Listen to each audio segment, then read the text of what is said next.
As clinicians, we have a name for patients who return to the hospital over and over again: frequent flyers.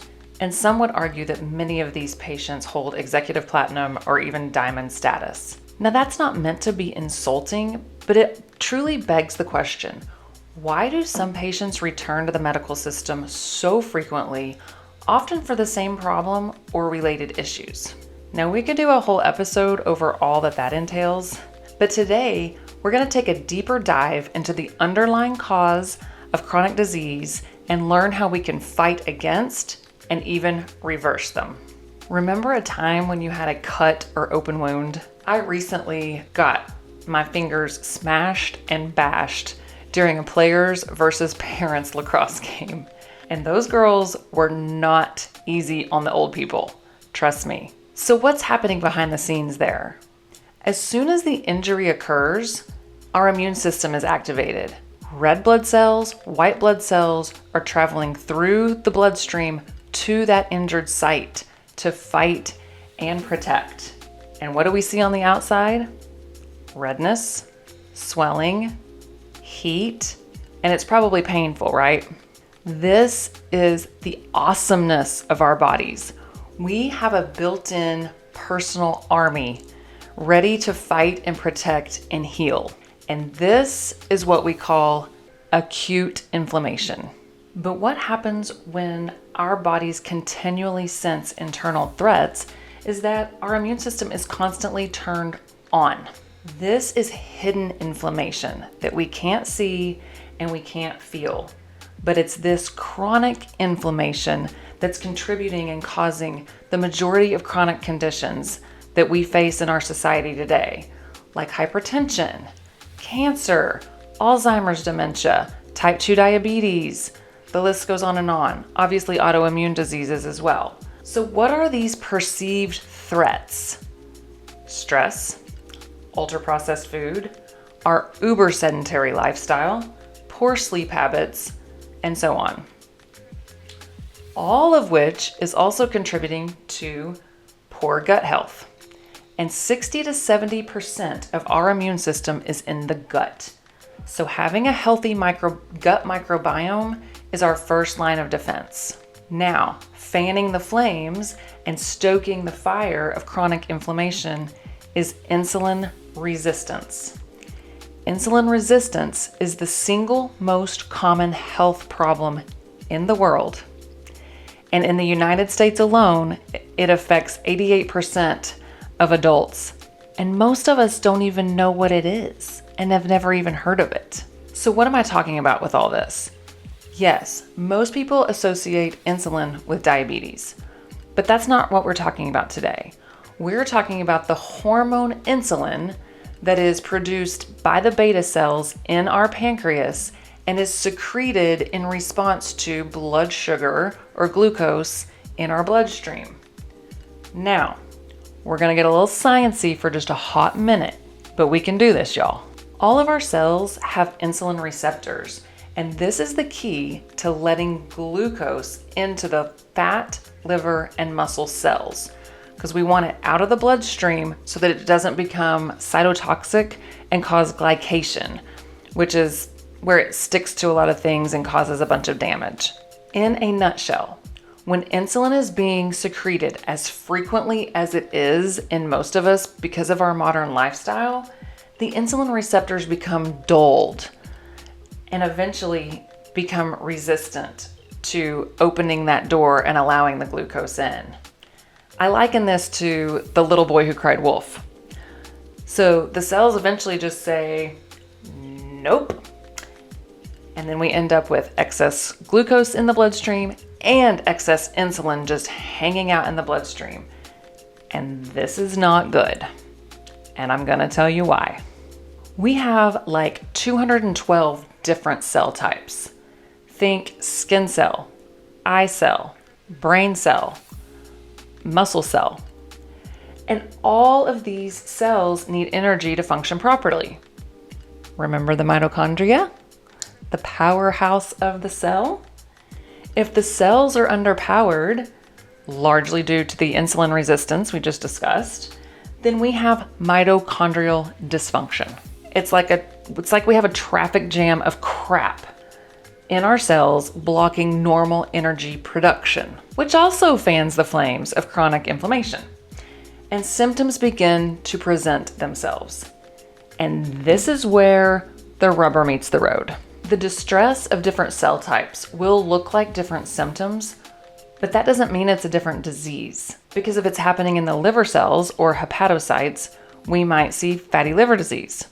If it's happening in different types of brain cells, we may see depression, anxiety, migraines, Alzheimer's dementia, ADHD, autism, brain fog, chronic fatigue.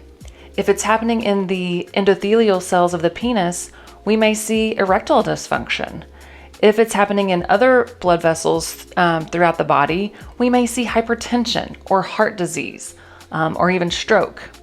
If it's happening in the ovarian theca cells, it may present as PCOS or polycystic ovarian syndrome, which is the leading cause of infertility. Here's the reality. Our cells cannot make us get up off the couch or slap the donut out of our hand. These symptoms are their cry for help. They're relying on us to make good choices.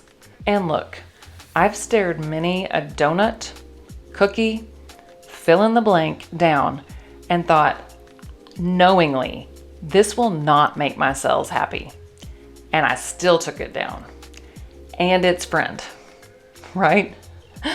Anybody?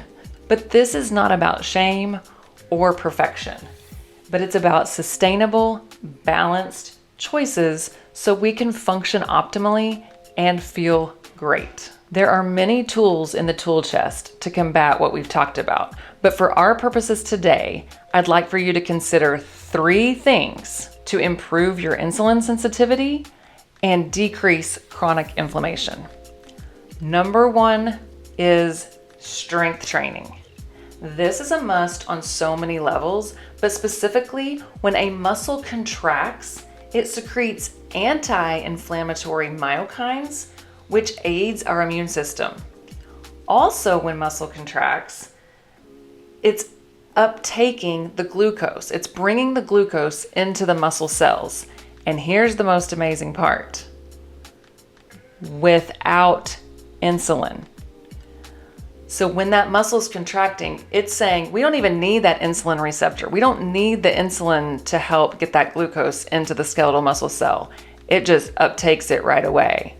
This is the amazingness of our bodies. Number 2 is increasing our intake of anti-inflammatory foods. Some examples would be fatty fish, such as salmon, leafy vegetables like spinach and kale, berries, specifically blueberries, blackberries, raspberries. Flax seeds are a great source, and you can put them in smoothies or sprinkle them, in things. And as much as possible, just avoiding ultra-processed foods, because this has just become the bane of our existence, and the reason for a lot of this underlying inflammation in our bodies. Number 3 tool is time-restricted eating. Now, some people call this intermittent fasting, whatever framework you like. I like to say time-restricted eating mostly because I'm not the biggest fan of a multi-day fast, although some people, it really works for them. So that's okay. I do believe that giving our cells a stinking break from constantly processing substrate, because we're constantly giving it inputs, is very, very beneficial. So when we say intermittent fasting or time-restricted eating, sometimes this is a little intimidating to people. But you guys, this is very doable. We've talked in other episodes about cutting off eating 2 to 3 hours before bedtime. So if you do that, you're already giving yourself a huge leg up. For example, what I like to do, three or more days a week, we'll say 3 to 5 days a week, is I like to try to cut off my eating at 7 p.m. At that point, I'll have water, I'll have hot green tea. Then you go to bed. So you're sleeping, you're not eating anyway. So you're giving yourself now several more hours on top of that with no input that your cells are having to really work hard to process. You're up the next day. I'll drink black coffee and water until 11 a.m. or noon. That gives me a good 16 to 17 hours of just cleansing and letting my cells have a break.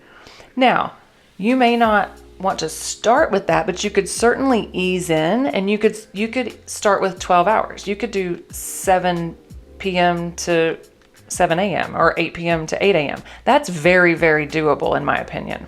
And then you could kind of build it from there, right? What I do want to really stress is have that first meal planned, because we all know if we're hungry, if left to our own devices, we make bad choices. Most of us, or at least I do. So have a plan for whatever time you're going to have that first meal, and make sure that it has 30 to 50 grams of protein and some healthy fats. So these are 3 great strategies to help get you like a kickstart, a jump start getting you on track if you're not, or bringing you back to that. I mean, I think as humans, I always say like, I get off track, I get on track. I get off track, I get on track. So maybe it's just what you need to get back on track wherever you are in your journey right now. Please implement some of those strategies, if not all of them. And also, many of you are probably wondering, well, how do I know, since I can't see it or feel it, if I have inflammation in my body, like chronic inflammation? So there are, besides those symptomatic presentations that we talked about, there are biomarkers. There is blood work we can do and look at. And so one of those things would be CRP, which is C-reactive protein. We really want that less than 1. Also, on a standard blood panel, you're going to get a fasting glucose. We want that under 100. And honestly, optimally, we want that under 85, less than 85. There's also some people will do an A1C instead of a fasting glucose. That's just more of like a 3-month average. So you want your A1C to be less than 5.6. And then a test that's so valuable, but is not on a standard blood panel, you would have to ask your provider, maybe even beg them a little bit, is a fasting insulin. Because we just talked about how important, that excess insulin that's just hanging out because it's secreted all the time. And if it's just hanging out in your bloodstream, that's what a fasting insulin test is going to check for. So it's going to see how much just insulin's hanging out in your bloodstream. We don't want that. So we really want that number. Different people will give you different values on that, but let's just say we want that less than 7 for our purposes. I want to give you hope with this, because we can turn things around pretty quickly when you're intentional about things. So I had worked with a lady named Joni. I happened to be seeing her mom for physical therapy, and her mother was my patient. And Joni knew that I work in the metabolic health space as well. And she came to me a little panicked because many of her blood work had come back from just an annual well check. And she was pretty alarmed. Her fasting glucose was like 112, which kind of qualified her now as pre-diabetic. Most providers will say after 110, you're pre-diabetic. Her CRP was like 3.2. Her triglycerides were high. So she had some lab values and also her blood pressure was like 135, 140 over kind of like that 80. Not an alarmist situation, but just everything's kind of pointing to like, it's creeping up. Something's brewing. Okay. That's what that tells me. Something's brewing. These aren't go to the hospital, call 911 numbers. These are just like, something's not quite right. Plus she was saying like, I don't feel great. I feel tired. I'm more fatigued. She was having some symptoms. Long story short, I started working with Joni, and within 4 weeks, I'm not even kidding, 4 weeks, she implemented these strategies that we just talked about, in addition to a few other things that she and I worked on, and all of those numbers became crazy better. She was no longer pre-diabetic. She actually got that fasting glucose under 100 in 4 weeks, okay? All of those numbers improved. Her CRP was coming down, everything. So please know, this is the beauty of the human body and the beauty of knowledge about our bodies and what's happening inside there, because we can course correct. And that is what I want to leave you with today. If you want to take a deeper dive into some of these concepts, I am going to link the book by Dr. Casey Means, which is Good Energy, in our show notes. And also, if you just want to learn a whole lot more about insulin resistance in particular, one of the biggest experts on planet Earth in insulin resistance is Dr. Ben Bickman. He has a podcast that's called The Metabolic Classroom. You can learn so much from him. So those are two great resources for you. Thank you for joining me today. And if you found Healthful Connections here, please like, subscribe, and share with a friend or loved one.